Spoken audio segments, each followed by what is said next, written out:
Spain വേണ്ടി penalty kick എടുത്ത Alvaro മൊറോട്ടയ്ക്ക് ലക്ഷ്യം പിഴച്ചപ്പോൾ ക്യാമറ കണ്ണുകളിൽ ഒരു നിമിഷം ക്രിസ്ത്യാനോ റൊണാൾഡോയുടെ മുഖം മിന്നിമറഞ്ഞു.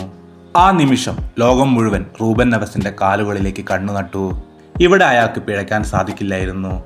യുഎഫ നേഷൻസ് ലീഗിന്റെ ഫൈനൽ പോരിൽ പോർച്ചുഗലിന് ചരിത്ര വിജയം.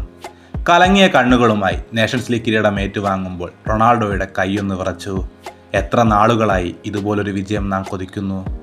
പ്രിയ ക്രിസ്ത്യാനോ, ഇത് നിനക്കായി കാലം കരുതി വെച്ച മറ്റൊരു സമ്മാനം. കടലാസുകളിൽ പലരും സ്പെയിന് നേരത്തെ തന്നെ വിജയം സമ്മാനിച്ചിരുന്നു. മത്സരത്തിന്റെ 21-ാം മിനിറ്റിൽ ആദ്യ ഗോളും സ്പെയിൻ നേടി. അധികം വൈകാതെ തന്നെ ന്യൂനോ മെൻഡസിലൂടെ പോർച്ചുഗലിന്റെ തിരിച്ചടി. 45-ാം മിനിറ്റിൽ വീണ്ടും സ്പെയിൻ ലീഡിൽ. 61-ാം മിനിറ്റിൽ ക്രിസ്ത്യാനോ റൊണാൾഡോയും വലകുലുക്കി. മത്സരം 2-2. അധിക സമയത്തും തുല്യത പാലിച്ചപ്പോൾ കളി പെനാൽറ്റിയിലേക്ക് നീങ്ങി. അവിടെ സ്പെയിൻ വീണു.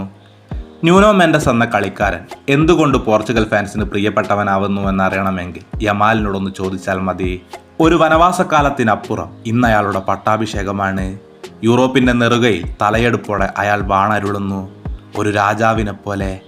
ഒരേ ഒരു റൊണാൾഡോ, ഒരൊറ്റ റൊണാൾഡോ.